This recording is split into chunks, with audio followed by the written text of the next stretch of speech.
Hey everybody, welcome back. It is the Razzball Fantasy Baseball Podcast. I am Beat On, joined by the one, the only, the fantasy master Lothario himself, Gray Albright. How's it going over there, Gray? Hey, what's going on there, Beat On? Oh, not too much. Just ready to talk some baseball. It's it's a Monday, so got a full case of the Monday. I'm done with work though, so let's talk some ball, Gray. I mean, I think we need to start with like Cal Raleigh, who had 2 more home runs last night. That adds to, that adds up to 7 here in August so far. He's been an absolute monster this year. You and I are firm, don't draft catcher early. And while this seems in the face of that, Cal Raleigh going as the number 1 or even the number 2 catcher, Gray. So what are your thoughts on Cal Raleigh, kind of just his season? And then I guess we can look forward towards next season. Are you willing to make a rare catcher exception, or is this just kind of standard operating procedure with a catcher? Like they have a good season, the next one's probably not as good. Okay, yeah. So there's a lot to unpack there. I just wind you up and then I just sit back. That's pretty much what I'm hearing. Right. Yeah. There's a lot to unpack there. Like there's a lot to unpack in Cal Raleigh's underwear draw. lots of cotton. I didn't draft Cal Raleigh anywhere in any league this year. It could have been worse. I could have been on the hook for his the cotton expenditure for his behind. Behind. Who am I? Am I an 80-year-old grandmother? For yeah, kind of. Raleigh's behind cover. Why am I calling underwear behind cover?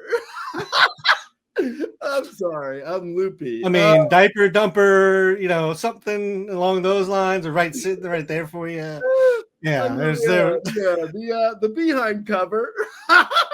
hey, before you go out of this house, you better have on your behind cover. I'm really loopy. Okay, sorry. Back to reality here.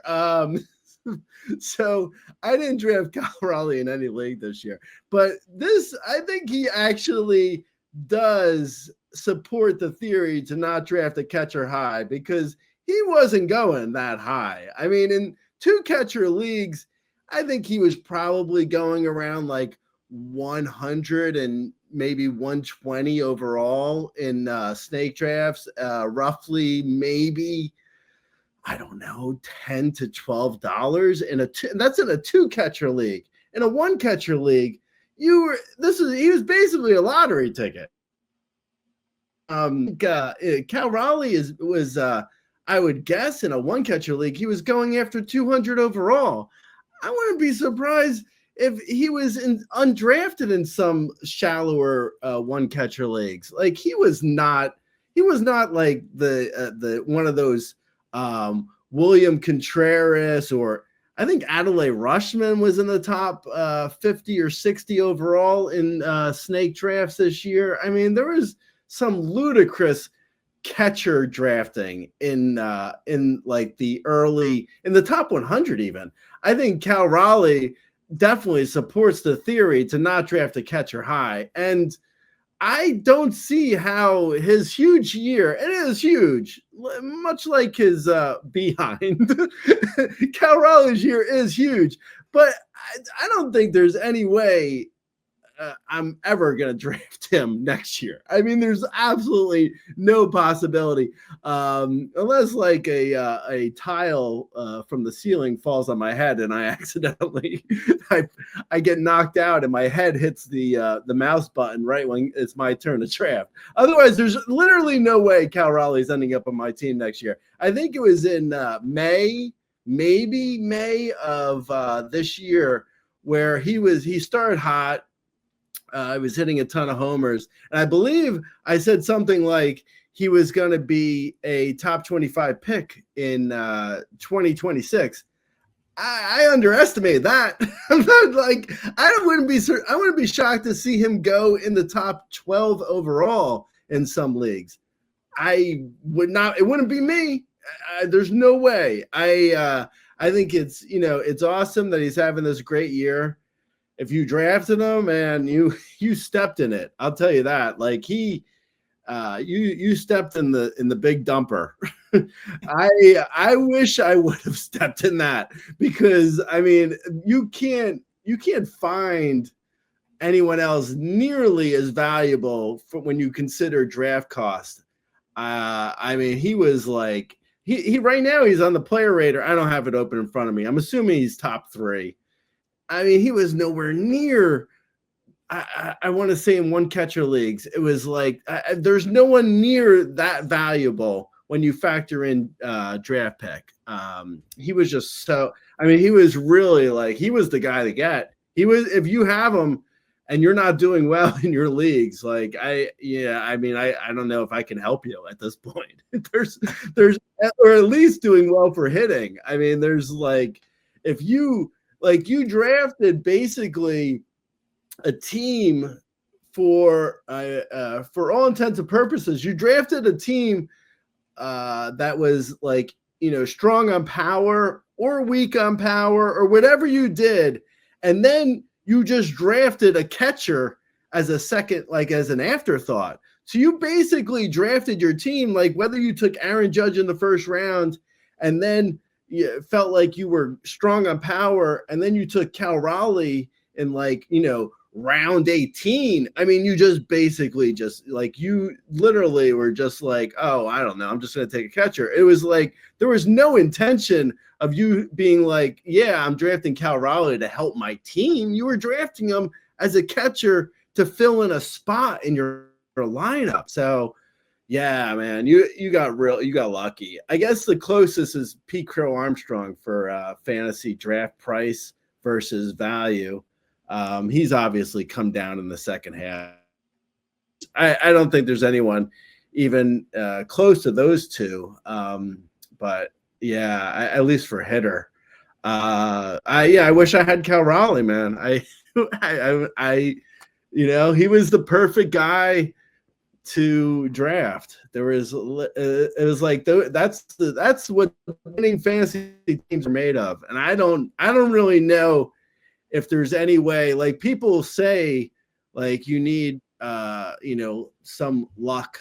But I mean, I don't know if there's any more bigger indication that you need luck in this than drafting Cal Raleigh, because I mean, of course you were expecting, you were expecting 30 homers, a 220, 230 average, and like maybe some RBIs. You weren't expecting like Aaron Judge type numbers. You weren't expecting 50 homers going on, like going to be 15 to 20 steals and also hitting for a good average. I mean, come on. It's like crazy. That's not even with the runs and RBIs that go with all that too. Yeah, man.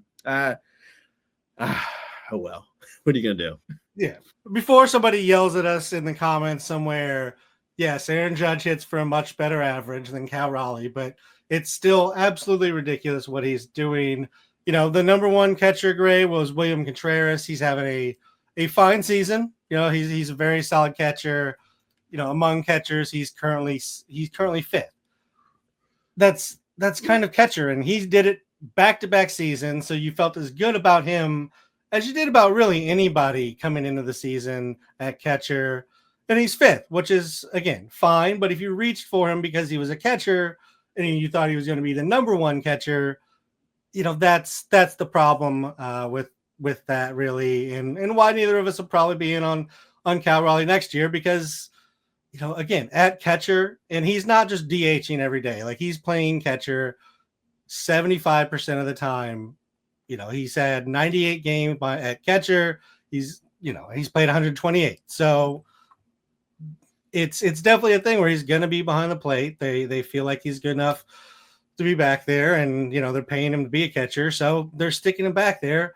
Hunter Goodman, the number 2 catcher, Shea Langolier's number 3 catcher, both pretty much undrafted in even 2-catcher leagues, Gray. Maybe Hunter Goodman went because he did have outfield eligibility, and there was talk about him playing, more often. So he might have gone in 2-catcher.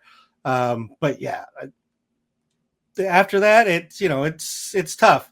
And we've seen it with Salvador Perez. Salvador Perez put up a miraculous 48 home run, 273 season.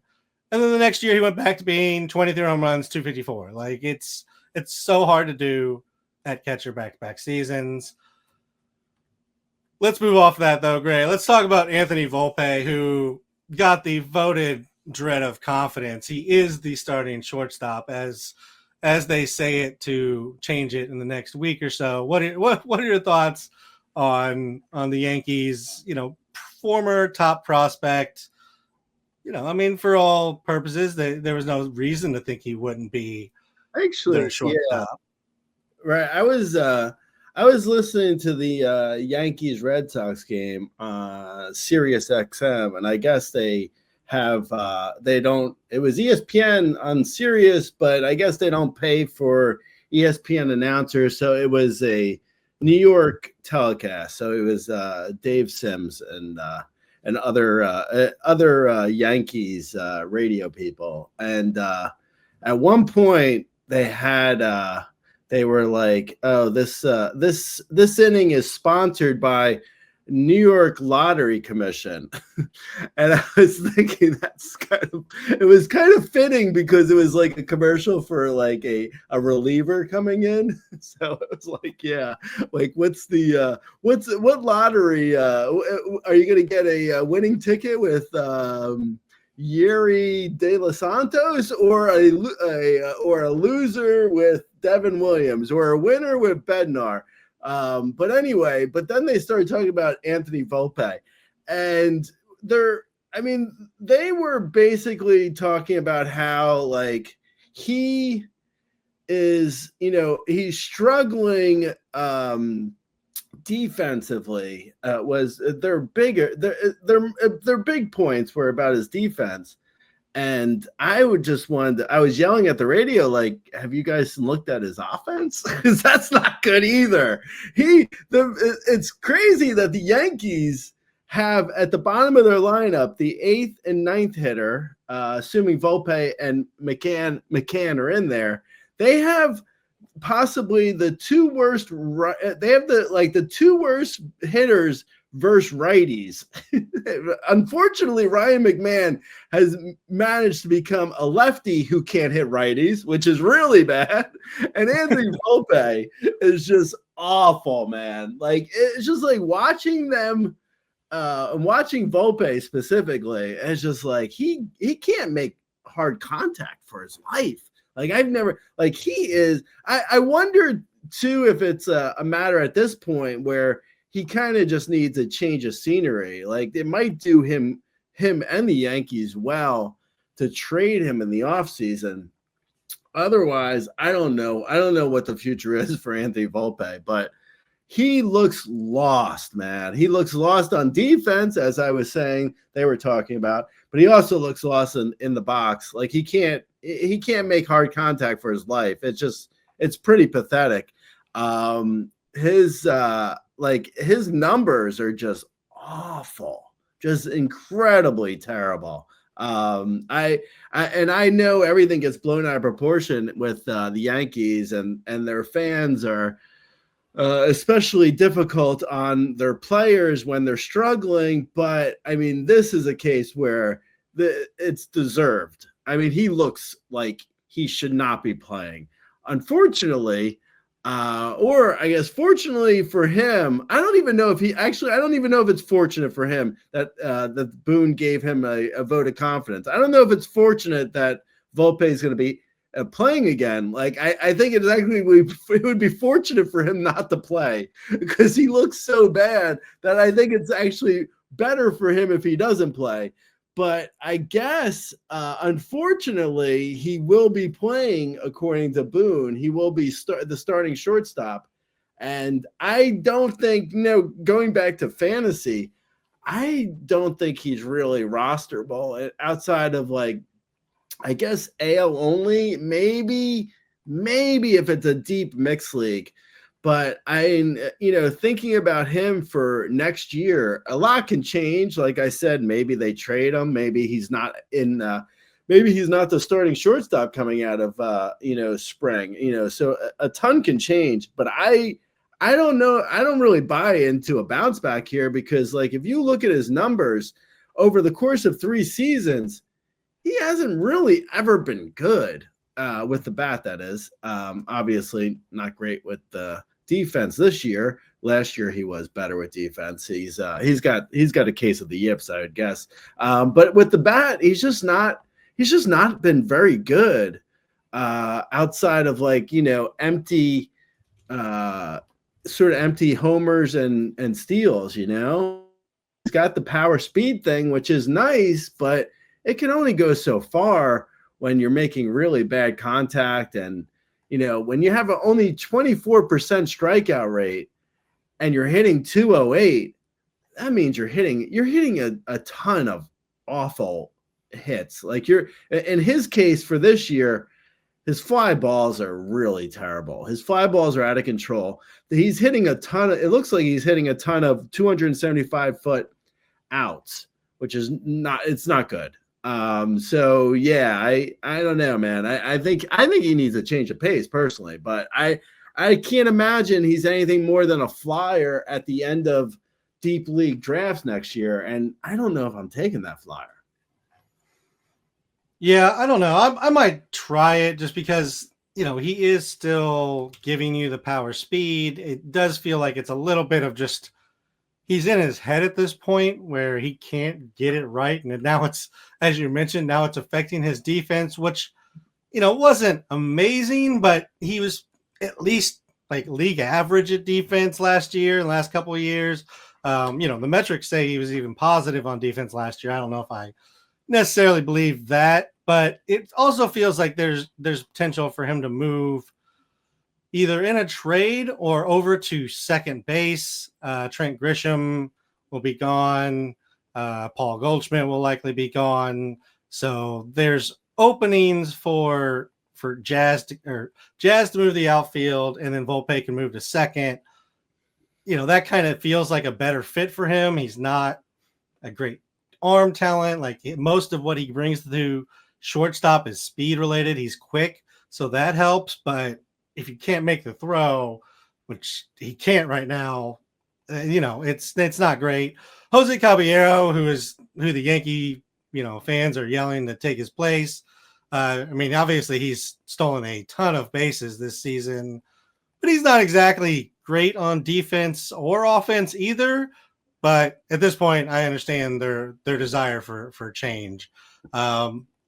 Speaking of change, let's talk about some of the call-ups that are changing their scenery and moving up to the majors this week, Gray.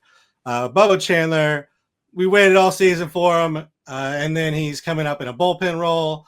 AAA this year, he had 100 innings, 4.05 ERA, 1.48 WHIP, 27.4% strikeout rate, 12% walk rate. He's got a 98 plus fastball, slider, curve, change. Like I said, there's not much to talk about for this year, but what do you think about him for next year and maybe against some of the other pitchers that we've seen come up and, be successful? Yeah, I don't know if I realized how similar he looks to Paul Skeens. I missed that.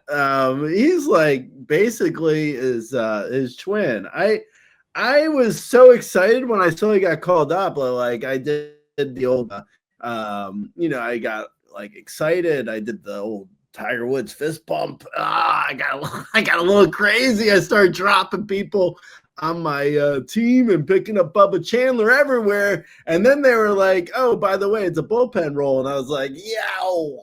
I pulled a hamstring for that. What are you doing, man? Come on.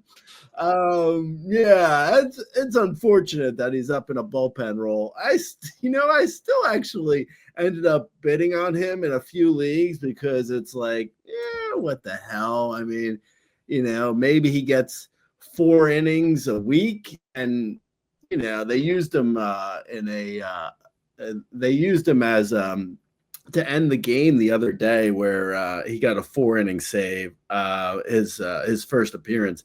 So, maybe he does that a couple times. I don't know. And in some of my leagues, it's like I just sort of like at this point, I'm like throwing crap against the wall. I'm just like, what the hell? Maybe Bubba Chandler can save my 6th place team. Like whatever. So yeah, I ended up bidding on him. He didn't go for much in any of my leagues. At least it was like basically I just threw a couple bucks and was able to get him. And that's a couple bucks out of 1,000. So yeah. But yeah, I mean, he looks great. I can't wait until next year. I think realistically, I want to say he's probably I'm not going to say Paul Skeens because that feels like that's absurd and no one's really Paul Skeens, even though he does look really a lot like him. But it's like that's kind of an absurd expectation to put on a guy. I don't want to say that, but maybe what's like hopefully better than Roki Sasaki. Maybe like 100 and what does he have this year? 130 innings. He's got a ton of innings, right?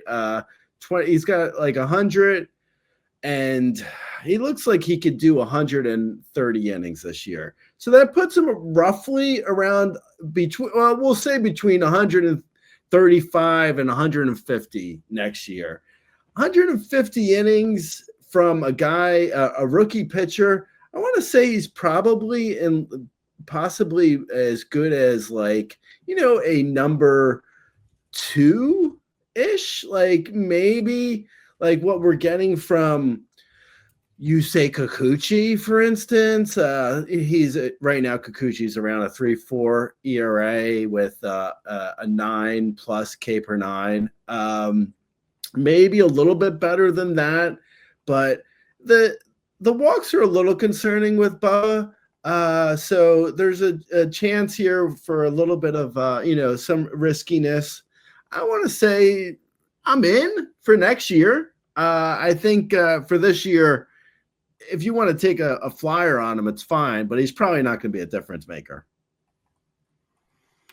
Yeah, I agree. I mean, I just don't think it's this year. Like you said, he could still be helpful. He's going to get, in theory, good innings, strikeouts. Walks are a little high, so you may have to deal with that a little bit. But in short bursts, he should be amazing. I guess let's talk about him for next year, though. We've seen a number of great call-ups this year, Gray. I mean, Cade Horton's been amazing since he's got called up. Jacob Mizorowski was amazing while we saw him. Jackson Jobe got called up. Chase Burns, Ronnie Enriquez has been, I think, the best of all the rookies just by the numbers. Logan Henderson is right up there too. Like when we're looking at this just stacked group of rookie arms, like, can you give me a top 2 or 3 of this group, and does Bubba Chandler fit in it? Yeah. I mean, I think it's so. I think rookie pitchers are just such a difficult thing to project out. But I say Mizorowski, and then Bubba, I would guess would be, would be for next year. That would be the rankings. I'm assuming Mizorowski is probably going to be in that like 75 to 85 overall range, where it's like you're taking a flyer on a high rookie pitcher who might give you like insane numbers. And then I think Bubba is going to be right after that, possibly. And that's it, I would think. I don't think anyone's going to approach those two. It's probably, I mean, I'm in on Bubba for sure. I would say, I think this command is a little wonky, but Mizorowski's command looked wonky too when he came up. And he's also, he struggled a bit in the second half. And actually, I don't even know if Mazeroski struggled as much as the Brewers are just throttling. But yeah, I mean, I like Bubba Chandler a lot. I would say he's probably going to be draftable roughly around, I want to say between 90 and 110 overall in snakes, and I'm in. Yeah, I mean he's been, all the numbers say he looks great. If you saw him pitch in the 4 innings, he looked pretty good there, Gray. Yeah, I mean I think Logan Henderson and Ronnie Enriquez probably deserve to be in that conversation, just the numbers that they're putting up. But yeah, I mean there's no reason that Bubba Chandler isn't among that group, and Mazeroski probably does get the full draft helium given just how amazing he looked. But yeah, but they both kind of struggle with command a little bit. It's kind of a very similar profile and just hard fastball breaking stuff. And I could see them going very close to each other in drafts next year. Let's move on to the next call up. Carson Williams was called up at the Rays' #1 prospect.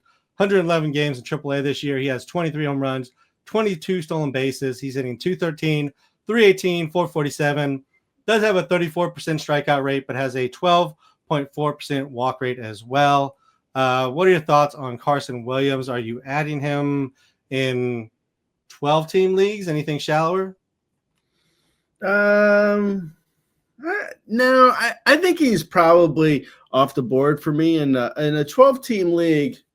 I think I'm at this point, it's like, roughly 5 weeks left. I think you're just going for hot bats at this point in a 12-team league. 12-team and shallower. A 15-team league is a little bit tougher, especially a weekly league like NFBC where you have to bid on Sunday. So there, actually, I got Carson Williams in one league. Again, I wasn't expecting it necessarily, but I bid $3 out of 1,000. So I got him. I worry a little bit. Mostly I worry about his average. The fact that he hit .213 in AAA, and it was with a really high strikeout rate. So I honestly don't know why the Rays brought him up, to be quite honest. I'm not sure. I guess, to give him a cup of coffee and then be like, okay, we'll see you later. We'll see you in March, and it's your job to lose. I guess they were just like, preparing him for next year, which, I mean, I like that for sure. But he looked pretty overmatched in AAA.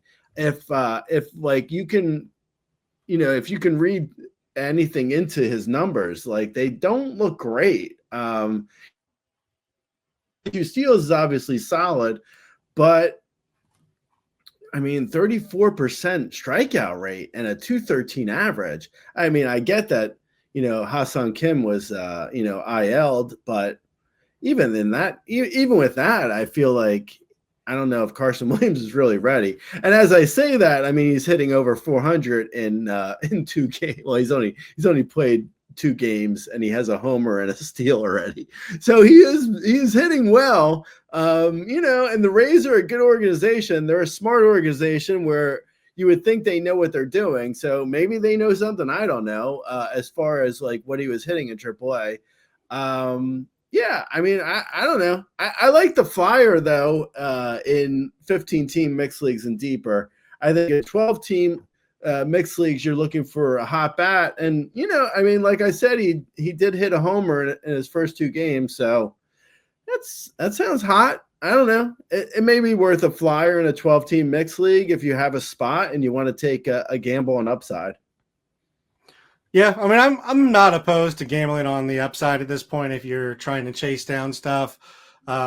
He should provide home runs and stolen bases. He has a home run in one game and a stolen base in the other. So even if the average isn't great, if you're just looking on maybe a short day or just trying to find somebody to patch a middle infield spot, I don't mind taking the shot on Carson Williams. Just be ready to pull the plug if it all goes to crap and he, goes 0 for 50 and not, I mean, I wouldn't even wait to 50, but you know what I mean? Just keep an eye on it, see how it goes. But yeah, I'm not opposed to giving Carson Williams a try, also because middle infield, I heard it was really deep all preseason, Gray. It is pretty awful at middle infield right now, even in like a 12-team league. So I'm really not opposed to going with Carson Williams at this point because I'll give you a hypothetical. So I need to pick up an MI for Monday's slate of games, and I had Brooks Lee, who's batting third, or Carson Williams. I went Brooks Lee. I mean, I didn't even think it was really. I mean, that's what you're looking at with a 12-team mixed league.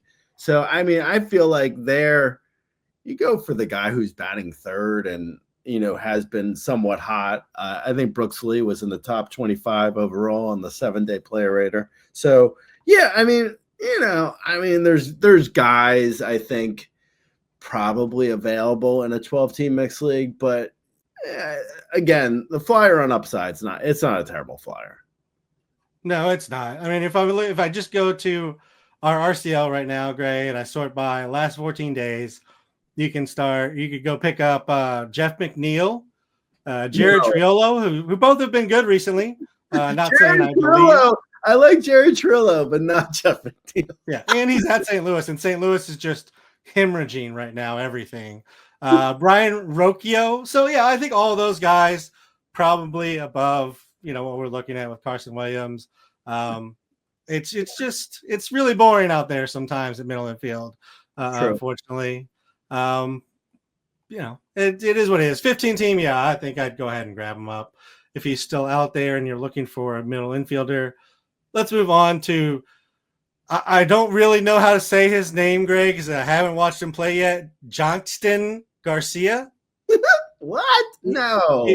No, excuse me. I took 13 years of Spanish. May I? Please, I want to hear this. Please. I think everybody wants to hear this. Jhostynyxon. Jhostynyxon. No? Isn't it Jhosty? Jhostynyxon. It is now. That is 1,000% what we're calling him from now on. Jhostynyxon. Yeah, man. Yeah. Obviously. Jhostynyxon. Thank you. And it is Jhostynxon. If you are wondering what we're talking about on the podcast here, he is the Red Sox number 10 prospect preseason from the itch. Although I bet if he re-ranked, team prospects, he probably would have moved up after a very solid year between AA and AAA, which saw him play 99 games, 20 home runs, 6 stolen bases. He hit 289, 363, 512, 25.4% strikeout rate, and a 9.9% walk rate. What are your thoughts on Jhostynxon Garcia? Another guy who I feel like maybe people have checked out in my my leagues. Maybe that's why I was able to get these guys, because is another guy that I put in like $1 bid in 1,000 fab dollars, and it's obviously no one has 1,000 yet. I mean, still, people are scrounging for fab money at this point in the season. So, and maybe people are out drafting their football teams and not paying attention to baseball anymore. It's possible. All these things are possible, but I got them for like $1 in fab out of originally it was $1,000 fab. So, I mean, that's like nothing. I don't know. I think I like him more than Carson Williams. That was my original take just on the numbers. Like Jhosty came on strong this year. That is absolutely how his name is pronounced too. Jhostynyxon came on very strong. Like he had a really solid year. Now, I feel like these are unrelated players, and I shouldn't be comparing them. but it's hard for me to avoid the comparison of the fact that Christian Campbell was so good for the Red Sox AAA team last year, and then came up and was awful.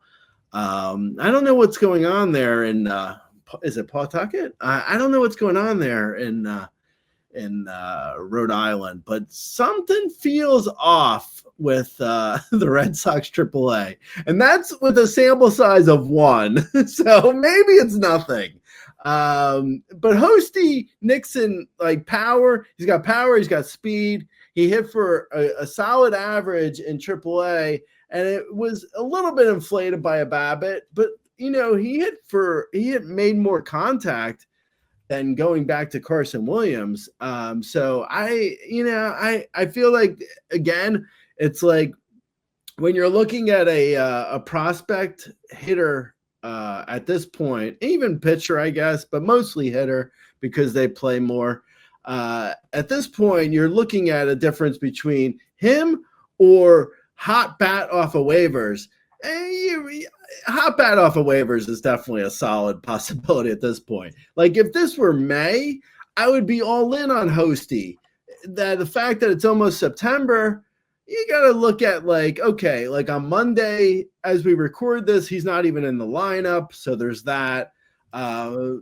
Most days he probably will play, I would guess, but maybe he won't play every day. There's the whole, he could come up and he could hit, 450 for a month, or he could hit 150 for a month. And neither of them are really in any way related to his overall ability. It's just like, it's going to be a small sample size no matter what the case is. So I like him. I would take a flyer, but you got to keep a grain of salt with most of these rookie call-ups at this point. Yeah, I mean, I think that's wise. And, he's probably his biggest asset at this point is kind of average in hit tool. And I don't know that or average in power, sorry. And I don't know that either is going to carry over to a massive level at, this short a period of time. Not that he doesn't have, power and speed. It's just, I don't know that it's gonna really hit the ground in Boston. Didn't really run this year. I don't know if that was just, the organization telling him not to or what was going on there. But, he's definitely behind Carson Williams for me, but not ungrabbable. If you're looking for an outfielder, you do need more of them. But yeah, I think we're strictly 15 team in that one. Let's talk about some players who are starting to show up here at Gray, and a couple of them are showing up for the first time, and some we have to talk about for next season. But Wyatt Langford is one that we expected big things for. It's maybe starting to show up, as in now in August he has hit 284, 4 home runs, 3 stolen bases, is his best walk rate of the season. If you're looking at months, this month he has a 55% hard hit rate, 91.8 average exit velocity. That is a 8% jump or a 9% jump on our hit rate. It's only like a 0.8 on average exit velocity, but is this Wyatt Langford making the step we need to see for next year, or is this just upper middle class Julio Rodriguez? I would say, I like that. I like that comp you just made. But I will say that for some reason the Rangers, Wyatt Langford and Evan Carter, Josh Jung too, Josh Smith. I really struggle getting excited about these guys. Like, I don't know, maybe it's Arlington, the fact that it's like it plays as a pitcher's park, but I don't know, man. Wyatt Langford is just like, when you see the end of the year numbers, and it's like, it's probably going to look at like, it's going to be like 24 homers, 22 steals, maybe. Is it 24, 22, 250? If he has those numbers at the end of the year, it's gonna be okay. It's gonna be valuable enough. Like, it's gonna be disappointing for where you drafted him, what you were probably expecting. But at the end of the day, it's probably not going to be the worst thing, the worst numbers.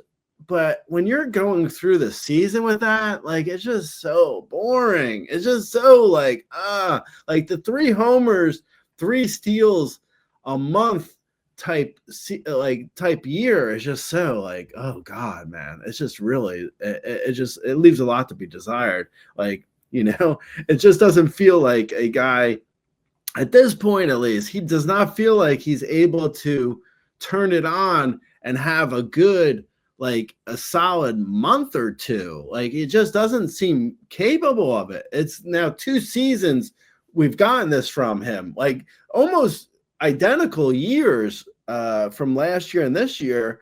A little bit better on power, I guess, this year, just a hair bit.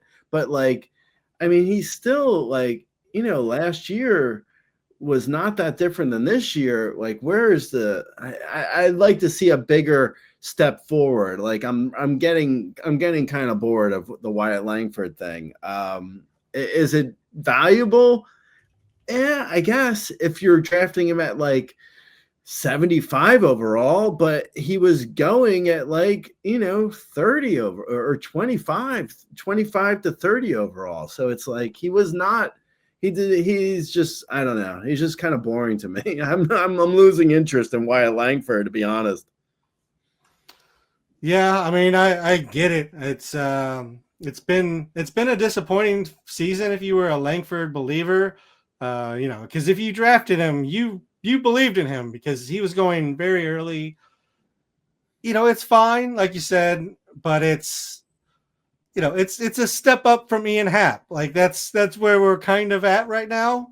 The average is pretty much the same. He's a little getting more steals, but the runs and RBI have been lower than what you would get from a standard Ian Happ. So I don't know. It just it does feel a little unrewarding, I guess. Hopefully he can finish strong and make it feel a little bit better if you've spent on him. But yeah, I don't know. Like, even if he stays hot for the rest of the season, Gray, are you believing in him to draft him again at like his ADP of this season? If he was,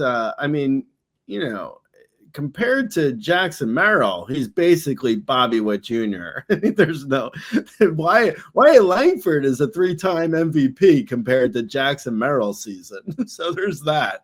I bring Jackson Merrill up because they were drafted back to back this year. I would probably take a flyer on Wyatt Langford before Jackson Merrill, but not at his ADP this year, and I don't think it's going to be at the same spot. If I have anything to do with it, Wyatt Langford's going to be probably around 60, maybe 55 to 70 overall, I'll say, next year. And at that price for Wyatt Langford, yeah, I could see that, because he's hovering around 115 overall on the player rater. So if he has a solid final 5 weeks, he could probably get into the top 100 on the player rater. He's within, he's close to that. So yeah, I mean, maybe 55 to 70 next year. And at that price, I'm in, but not at, his price this year at 25 to 35, where he was going this year. No, there's no way I'm in on that. I don't think he's going to be there, though. I don't think he'll be that high. Yeah, I understand what you're saying about Jackson Merrill, and believe me, as somebody who is very, very high on Jackson Merrill and has dealt with his very unproductive season, at least he's been injured all year, Gray. I mean, he's had something every single month this year. I can at least hang my hat on that a little bit. Like, Wyatt Langford has been a picture of health, and he's still been just like okay. Like, he's definitely better than Jackson Merrill. Believe me, I really wish I had made that swap, given what Merrill's given me this season.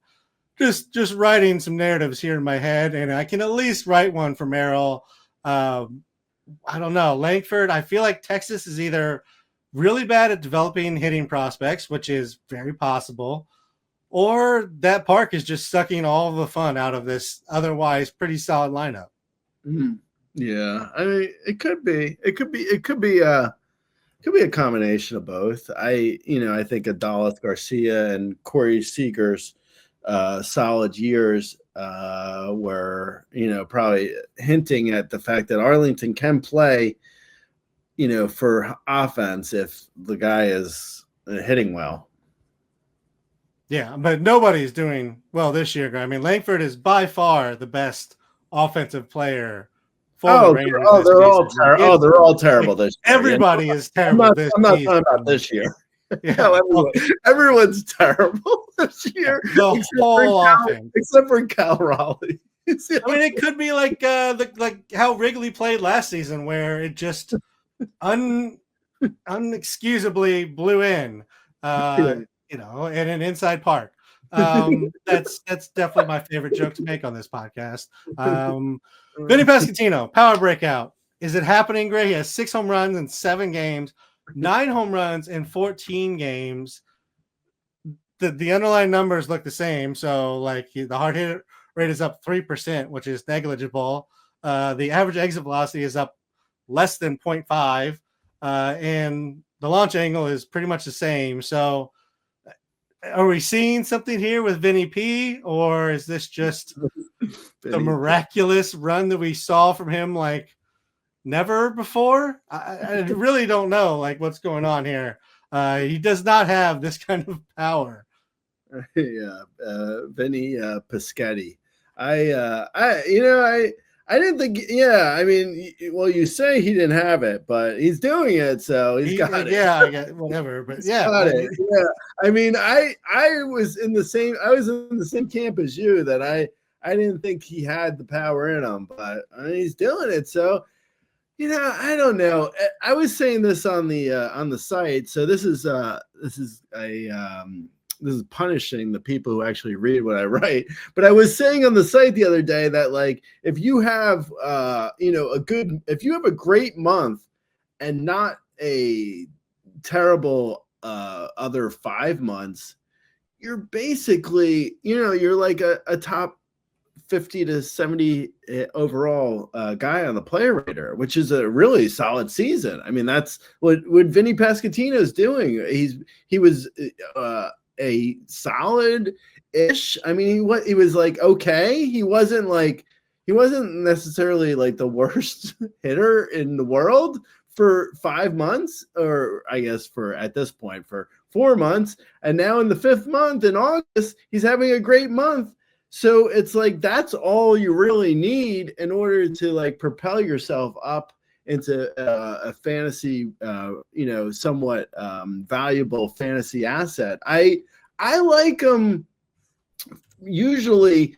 He's having a bizarre year because I liked him coming into the year, and I drafted him because I was expecting 22 to 24 homers and a 280 average, and that's not what he's doing. Really, he's become this power hitter, and he wasn't hitting for a decent average for a while until he got hot this month, and now his average is up a little bit. It's actually up over what it was last year, even though I always thought of him as the 290 hitter that he was in his rookie year, which was only half a season, but still, I thought he was going to be a 280 to 295 hitter. That's what he always struck me as, and not really huge power. But yeah, I guess guys grow into their power a little bit. He's 27 years old. Things look like they check out under the hood. He never was a guy who struck out a lot.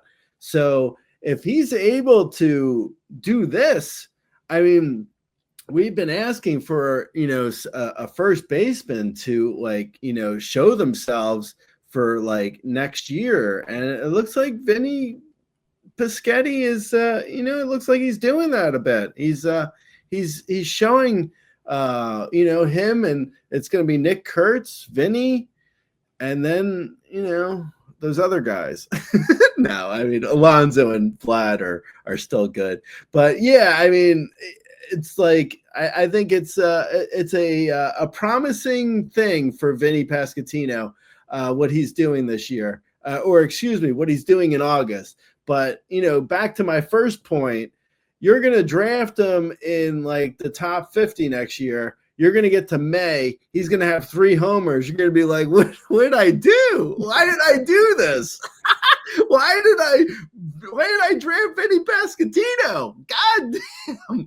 And then, and then you're going to go and draft your fantasy football team and happen to catch the ticker on the bottom of the Sports Center is going to say Pasquantino hits his 12th homer of August. You're like, now. But yeah, I mean, he looks like he's a solid hitter that didn't necessarily have power. I guess, he always made good contact. He's solid in that respect. And if he can add, 30 homers to what I think is a potential 275, 285 average, yeah, I mean, that's good. Yeah, I don't know if I'm willing to give him a 280 average at this point. I know he hit 295 his rookie season, but he's not even hitting, even with this hot streak, he's hitting 264 on the season, Gray. If he continues this to the end of the season, he might get to like 270, maybe low 270s if he's really hot the rest of the season.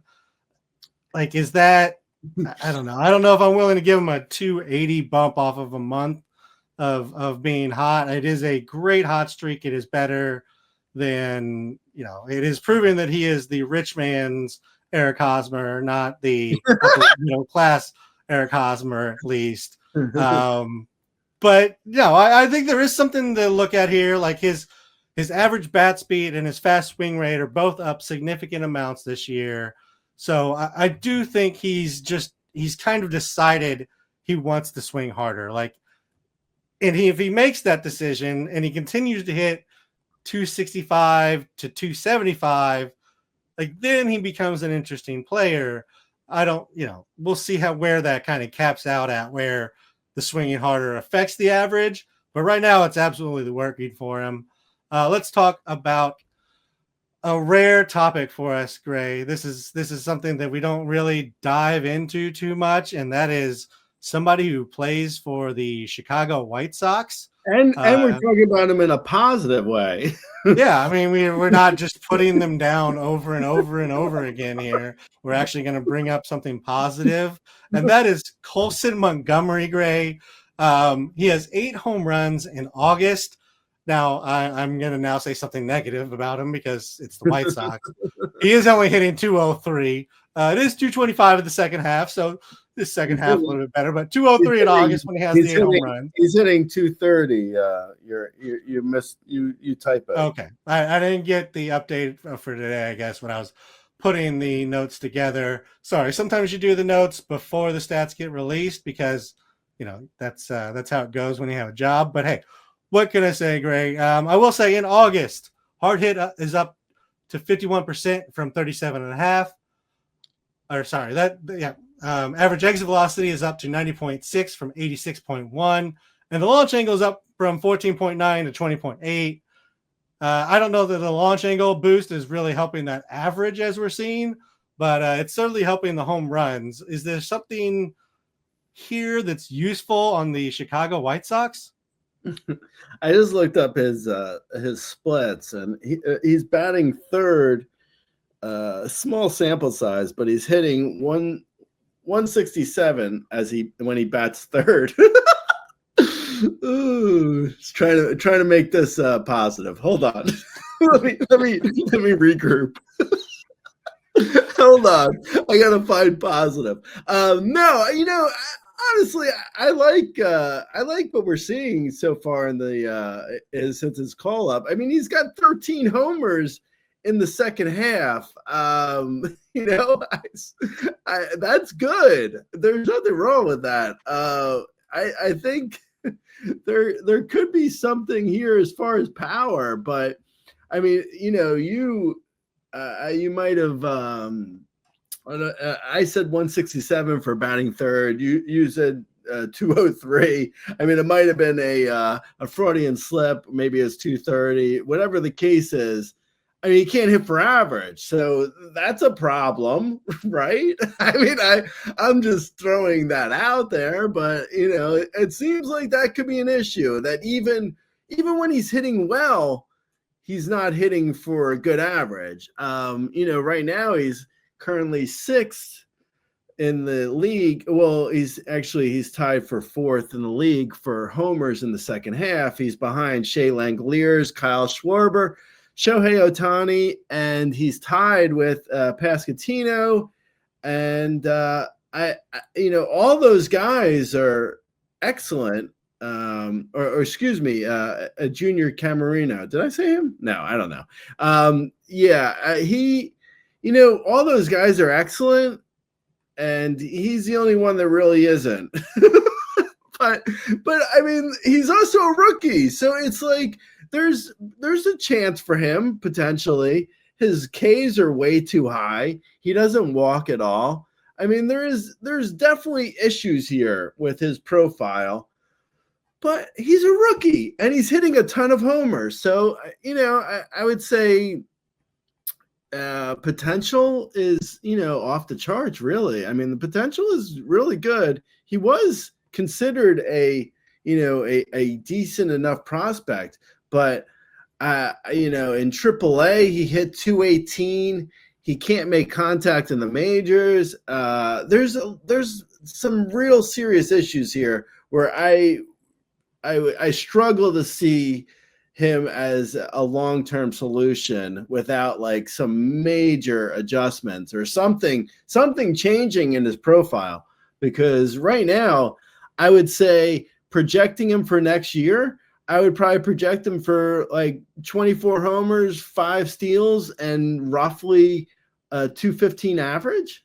I mean, it's okay for a deep league, but that's hard to roster in most leagues.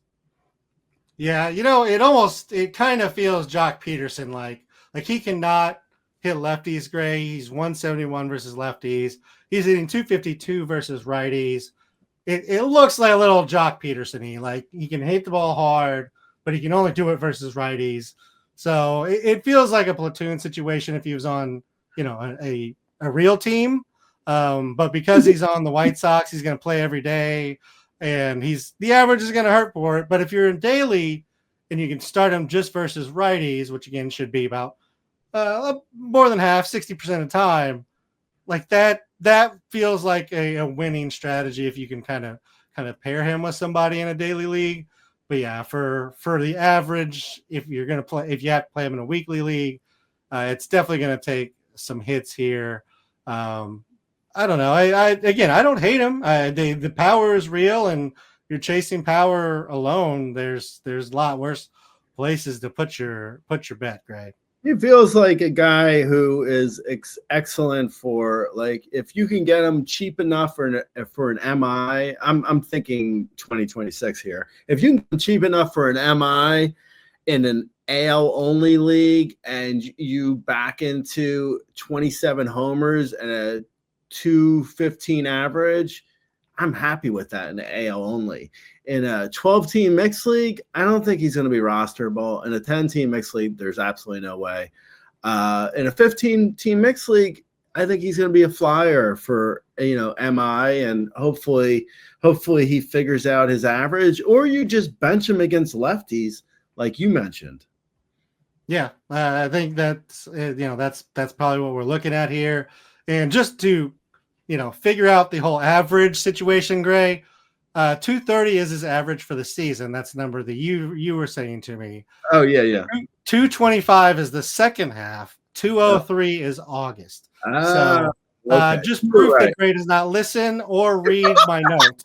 For everybody. No, I literally in the notes. Visually digest them. I'm like staring at the notes, but I'm not reading them. Like reading them is so old, man. I mean, come on. I hate to tell you, Gray, you're kind of getting old. I don't know how to break that to you. I'm also getting kind of old, so that's also a thing. Thankfully, so is our audience. This is true. That's they're aging with us, Gray. The best bet right now is our audience is too old to figure out ChatGPT. They also cannot figure out how to unsubscribe from us, so they just keep listening, Gray. Really appreciate that about them. What I also appreciate, Gray, is that Daniel Palencia got 4 saves this week, and the national nightmare that is the Cubs bullpen was solved for at least 1 week.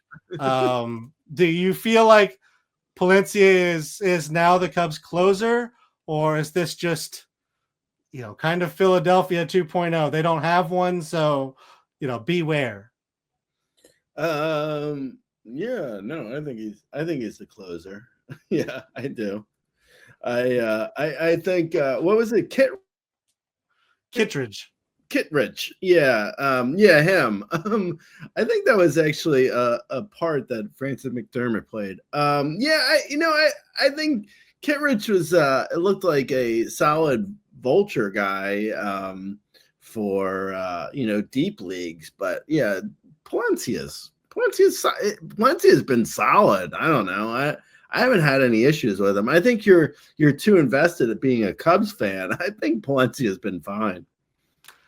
Gray, it's just, again, as soon as they get the closer role, things go back. Like the bullpen itself has been much better, like the overall bullpen. But as soon as we try to give somebody a save, it just kind of falls apart. Like I don't think Palencia had given up a run in like 10 games, 15 games, and then they gave him a save op, and he immediately gave up a run and blew the save. Like immediately it happened. He's gotten it together though. 4 saves last week. Absolutely grab him up. He is the Cubs closer for the time being. Also, Gray, Atlanta, they didn't even have saves for a long time, so we weren't even worried about it. But they had saves, Gray, and it all went to Razzball Iglesias. So is he the closer? Is it worth picking him up now? Yeah. No, I think he's probably rostered in every league, but yeah. Razzball Iglesias, actually, I just happen to have the player rater open, and Razzball Iglesias has been a top 20 reliever this year on the player rater, just below Emmanuel Clase. What happened with that? What happens with Luis L. Ortiz? I don't know what the L's for. I'm thinking loser, but Luis L. Ortiz and Emmanuel Clase. What happened there, bro? What happened? Are they around still? Is that still going on? What are they waiting? Are they waiting until just got a big broom out, Gray, and they just shoved that right underneath the carpet there. No, there's actually Rob Manfred walking in with the broom. He's like, "What? Get that? Lift up the rug. We got some sweeping under to do." Yeah, so there was some news yesterday, and basically they said after reviewing the evidence to what they've seen so far, highly likely they are not coming back this season, which we all expected. So sorry if you were still hanging on to Emmanuel Clase. Over in San Francisco, Ryan Walker gets called upon for a save. Randy Rodriguez, we now find out, is injured. So is it back to Ryan Walker? Yeah. I mean, it seems that way. They do not seem like they want to just like declare. I guess Randy Rodriguez is he's got a bit of an injury, so it's not fair to say they can't decide on a guy when a guy they decided on got injured. So yeah, I guess Ryan Walker would be my pickup if I were out there looking for saves. Ryan Walker seems fine too. I don't want to make like it's a terrible pickup. It's fine.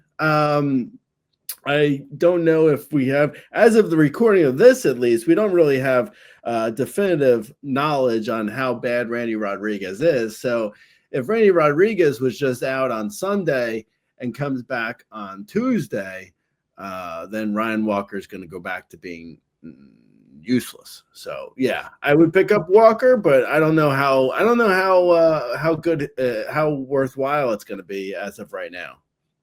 Yeah, and for what it's worth, Ryan Walker's been really good anyway, so you're not really hurting yourself by picking him up, even if he kind of loses the role eventually.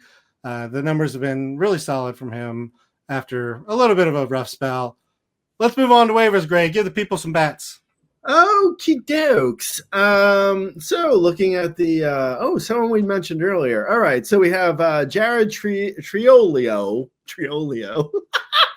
Oh, Leo.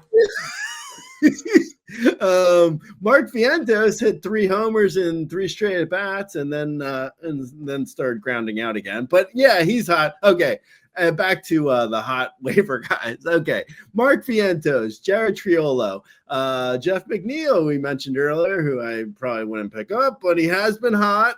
Luis Matos has been hot. He was called up recently. Lawrence Gurriel Jr. has been hot. Colson Montgomery, who we've mentioned previously. Ryan O'Hearn has been hot.